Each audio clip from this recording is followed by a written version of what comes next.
Alright, in this video I'm going to go over factoring difference of squares.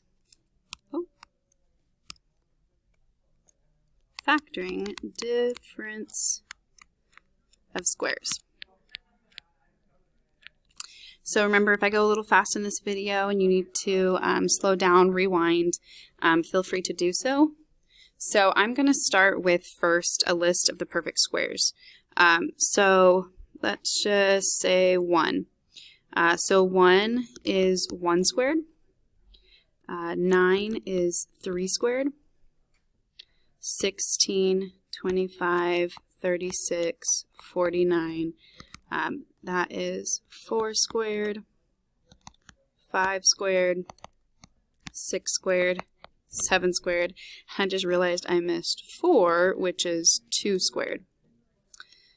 So I also have 64, which is 8 squared, 81, which is 9 squared, 100, which is 10 squared, and so forth. So it's really important for you to be able to identify these. These are what we are going to be factoring. So let me just show you how difference of squares works.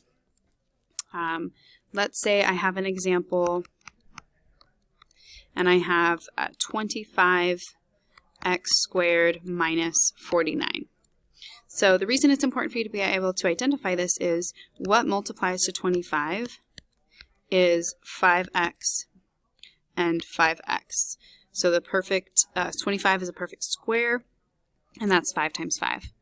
49 is 7 times 7. And then if I were factoring this like a trinomial, I would realize that there's a 0x term here. And so in order for these to add to 0, I would have 35x and 35x, and you need them to add to 0. So one would have to be positive and one would have to be negative. In fact, the way we factor difference of squares is if we have a squared minus b squared, that is equal to a plus b, a minus b. So that's saying if this is a perfect square, you could just put a and a, and if this is a perfect square, you could just put b and b. One has to be positive, one has to be negative.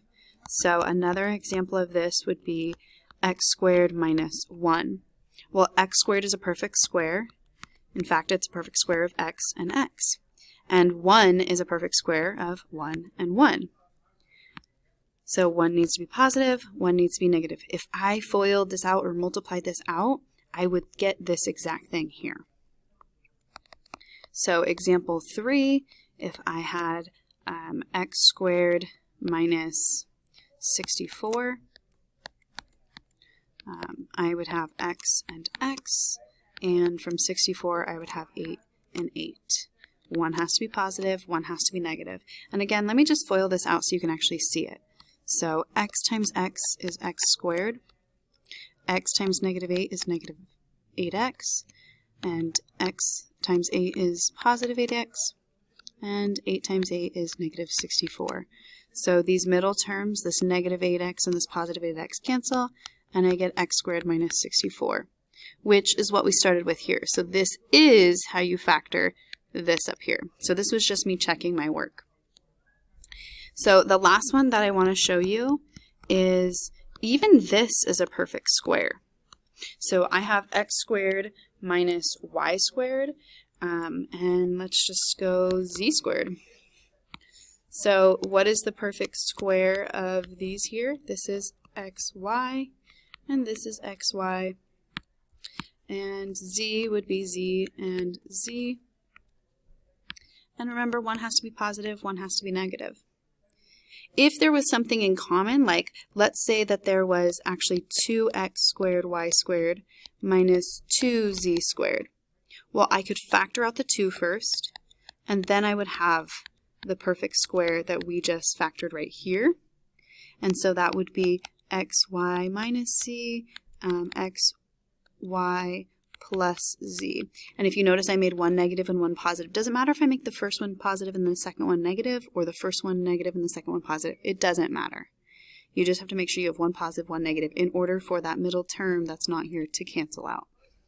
So just a little reminder, if you have a common factor, take out the common factor. Then do your difference of squares. Good luck, guys!